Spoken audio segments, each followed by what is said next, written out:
বাংলাদেশে আমি দেখেছি ইন্টারনেটে অনেক জায়গাতে এই দাবদাহ যে অসহ্য তাপ প্রবাহ চলছে, আমাদের জনজীবন যে ব্যাহত করে তুলেছে, তার জন্য তারা বিশেষ কি একটা বাড়তি নামাজ তারা বড় বড় জামাত করে আজকে পড়লো বৃষ্টি হওয়ার জন্য। আল্লাহ কার্য কারণ শৃঙ্খলার মধ্যে দিয়ে চলে, একটা সিস্টেমের মধ্যে দিয়ে চলে, যে কারণেই আল্লাহ কোরআনে স্পষ্টভাবে জানিয়ে দিতে পেরেছেন, যেমনটি তোমরা করবে আমি তেমনটি তোমাদের সঙ্গে করব, তুমি যেমনটি করবে তেমনটাই তুমি ফল পাবে, এতটুকু বেশি কম হবে না। যদি মানুষের হিসাব অনুযায়ী আমরা আসি, তাহলে প্রত্যেকটা মানুষ পিছনে 4টে করে গাছের প্রয়োজন গোটা বিশ্বে। প্রত্যেকটা দেশ ভিত্তিক, এলাকা ভিত্তিক এই গাছের সংখ্যা থাকতে হবে। প্রত্যেকটা মানুষের পেছনে 4টে করে গাছ। কোন পরিবারের যদি 4 জন সদস্য থাকে, তার 16টা গাছ তার থাকা দরকার আছে। মানুষকে যার জন্য পাঠানো হলো, যে কাজের জন্য সে এসেছে, সে সম্পূর্ণ সেখান থেকে সরে গেছে, সম্পূর্ণরূপে সেখান থেকে সরে গেছে। মানুষকে বিপথে চালনা করা হচ্ছে। আজ যেভাবে নামাজ পড়া হলো, এই নামাজ পড়ার সঙ্গে সঙ্গে কিংবা তার 2-4 ঘন্টার মধ্যেই যদি ভালোভাবে বেশ কিছু এলাকা জুড়ে যদি বৃষ্টি হয়েই যেত, কি ঘটনাটা ঘটতো? এই যে তারা নামাজ পড়লো, তারপরে তারা দোয়া করলো এবং সাংবাদিকদের সামনে বলতেও শুনলাম যে মহান রব্বুল আলামিনের কাছে আমরা নালিশ করলাম, আমাদের বৃষ্টির একান্ত প্রয়োজন। তিনি যদি মনে করেন দিবেন, যদি না মনে করেন দিবেন না, সেটা তিনার ব্যাপার। তুমি যাকে জীবনের সব থেকে বেশি ভালোবাসো, যার কাছে ভরসা রেখে গিয়েছো চাইতে, তুমি তো যাত্রার কাছে চাইতে যাওনি, তাহলে তার প্রতি চাওয়ার মধ্যে দুর্বলতাই বা থাকছে কেন? যে চেয়েছো তার কাছে, যে প্রত্যেকটা মুহূর্তে তোমাকে লালন পালন করছে, তোমাকে সৃজন করেছে, তোমাকে বাঁচিয়ে রেখেছে, তার প্রতি পূর্ণাঙ্গ বিশ্বাস কোথায়? যে আমাদের যেটা কাজ আমরা করে দিলাম, এবার আল্লাহ যেটা কাজ তিনি যদি মনে করেন করবেন, না হলে করবেন না। এই কথার মধ্যে দিয়ে আল্লাহকে কি আমরা ছোট করে দিইনি? যে আমি এমন এক বাড়িতে, আমার টাকার দরকার, কিন্তু এমন এক লোকের কাছে আমাকে চাইতে যেতে হয়েছে যেখানে আমার 100% বিশ্বাস নাই, দিতেও পারে নাও দিতে পারে, তার ইচ্ছা, দেখি যাই একবার চেয়ে দেখি। এমন অনেক জায়গায় আমাদেরকে দুর্ভরসাতে যেতে হয়তো। আল্লাহকে তাদের দলে সামিল করে দিলে কেন বৃষ্টি হচ্ছে না? তার কি বিজ্ঞান তথ্য নাই? বৃষ্টি হওয়া, খরা হওয়া, বন্যা হওয়া, দুর্যোগ হওয়া, যা কিছুই বা হোক না কেন, তা তো একটা সিস্টেমের মধ্যে দিয়ে হয়, তা তো একটা কারণের মধ্যে দিয়ে হয়, কার্যকারণ শৃঙ্খলার মধ্যে দিয়ে হয়। কারণ ব্যতীত তো কিছুই ঘটে না।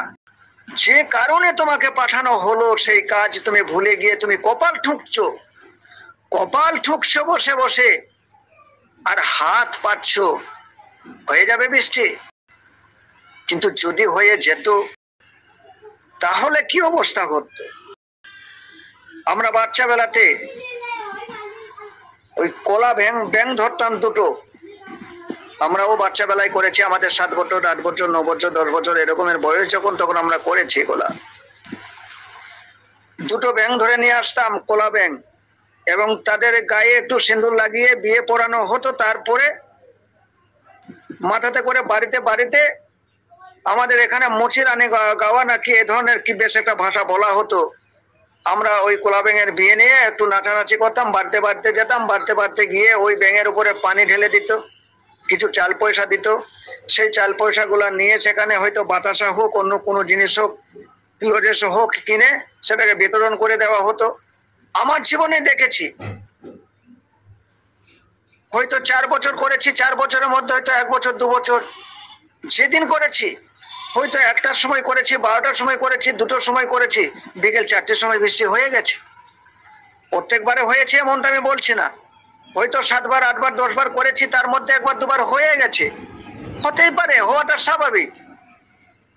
কিন্তু ওই যে বাচ্চা অবস্থায় যখন ল্যাংটো হয়ে আমরা নাচানাচি করতাম, তখন পাশে থেকে যখন কেউ বলতো যে ওরা ওই মোচরানিটা করেছিল বলে বৃষ্টিটা হলো, মানুষ বাঁচলো, আমাদের তখন খুব ভালো লেগেছিল। দেখো বাচ্চা অবস্থা, কারণ বুঝতাম না। এই অবুঝ বাচ্চারা আমাদের সমাজ চালায়, আমাদের মাদ্রাসা চালায়, আমাদের মসজিদ চালায়, আমাদের বিশ্ববিদ্যালয় চালায়, আমাদের দুনিয়া চালাচ্ছে, আমাদের দেশ চালাচ্ছে। গাছের সঙ্গে প্রাণের সংযোগ, জীবনের সংযোগ। আজ বাড়িতে একটা এসি চালাতে কত টাকা খরচ হচ্ছে, কত টাকা দিয়ে তাকে কিনে আনতে হয়েছে এবং কত টাকা খরচ হচ্ছে তাকে চালাতে। একটা মাত্র গাছ যে 10টা এসির কাজ করতে পারে, এত দাবদাহ তাপের মধ্যেও গাছের গোড়ায় গিয়ে শান্তি পাওয়া যাচ্ছে।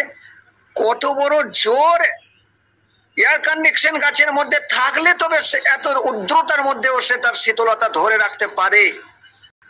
পশু পাখি কীট পতঙ্গ গাছপালা, এই জগৎময় যাহা কিছু আছে কোরআন স্পষ্ট ঘোষণা করে দিয়েছে যে আমার সৃষ্টির জগতের রহস্য খুঁজো, আমার সৃষ্টির জগৎকে নিয়ে তোমরা ভাবো, গভীর ভাবে তোমরা রিসার্চ করো, মনোনিবেশ করো, সেখানে আমার নিদর্শন লুকিয়ে আছে, দেখো ওখানেই আমাকে তোমরা দেখতে পাবে। আল্লাহ স্পষ্ট ঘোষণা করেছে। আল্লাহ বারবার বলেছে যে আমার সাক্ষাৎ নিতে চাই না, গ্রহণ করে না, বিশ্বাস করে না, তারা কাফের, তারা জালিম। আজ দুবাইয়ের মতো জায়গাতে, আরবের মতো জায়গাতে, মরুভূমি এলাকা, সেই রকম একটা জায়গাতে বিশাল ভাবে একটা বন্যা হয়ে গেল, প্রবল বৃষ্টির কারণে বন্যা হয়ে গেল, কোটি কোটি টাকা তাদের ধ্বংস হয়ে গেল।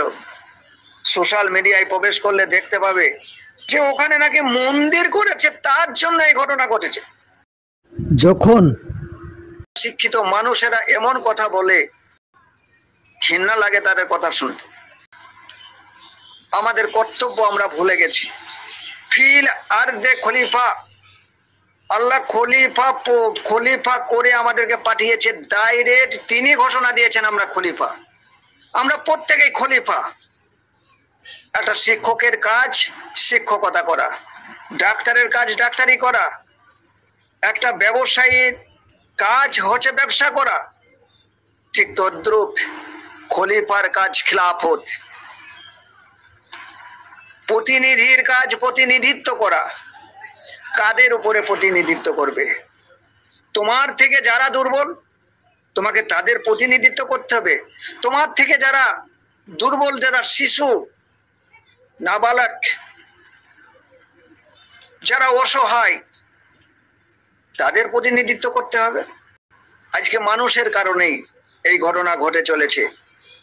মানুষ ধ্বংস করে করে চলেছে, ধ্বংসলীলায় মেতে উঠেছে। তোমরা প্রত্যেকেই আল্লাহ মনোনীত খলিফা, আল্লাহ প্রদত্ত, আল্লাহ ঘোষণা করেছে তোমরা প্রত্যেকেই খলিফা। খিলাফতই তোমাদের কর্ম, তোমরা প্রতিনিধি, আল্লাহর মনোনীত প্রতিনিধি, প্রতিনিধিত্ব করাই তোমাদের কর্ম। যে প্রতিনিধিত্ব করতে এসেছে তারা নিজের স্বার্থের কথা ভুলে যায়।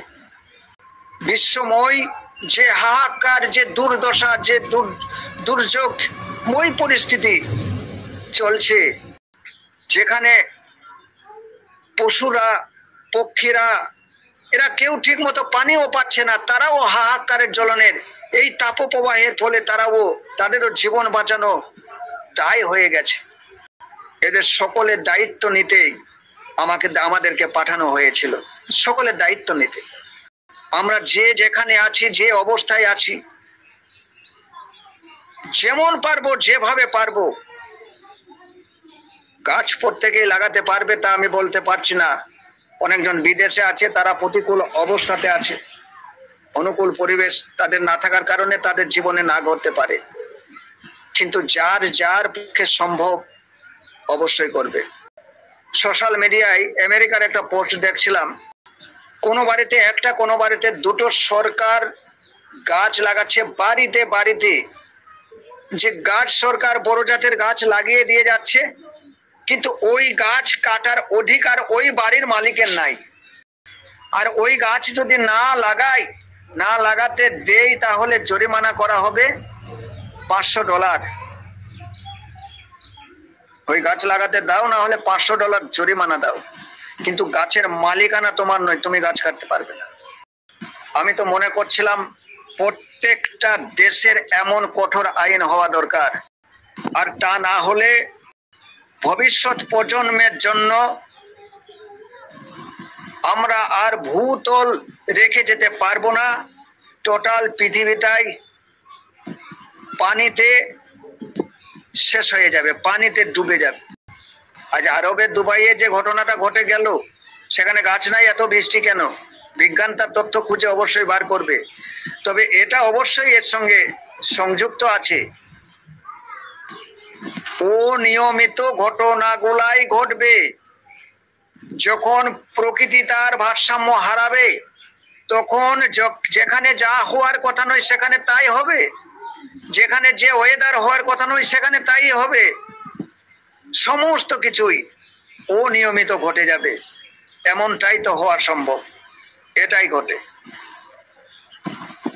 শীতের সময় শীত পাবে না, খরার সময় খরা পাবে না, বর্ষার সময় বর্ষা পাবে না। যে দেশে বৃষ্টি হওয়ার কথা সেখানে বৃষ্টি থাকবে না, সেখানে মাটি ফেটে চৌচির হবে, যেখানে বৃষ্টি হওয়ার কথা নয় সেখানে বন্যা হবে। যেখানে ভূমিকম্প হওয়ার কথা সেখানে ভূমিকম্প বন্ধ হবে, যেখানে ভূমিকম্প হওয়ার কথা নয় সেখানে ভূমিকম্প হবে। এমন দুর্ঘটনাগুলাই তো ঘটবে। এর জন্য দায়ী কে? একমাত্র মানুষ। আল্লাহ যাকে সর্বশ্রেষ্ঠ করে বানিয়েছিল, যাকে প্রতিনিধিত্ব করে পাঠিয়েছিল, যাদের জন্য ফেরেশতারা বলেছিল ওই ফাসাদকারীদেরকে সৃষ্টি করো না, যদিও ফেরেশতা একটা ভাবার্থ,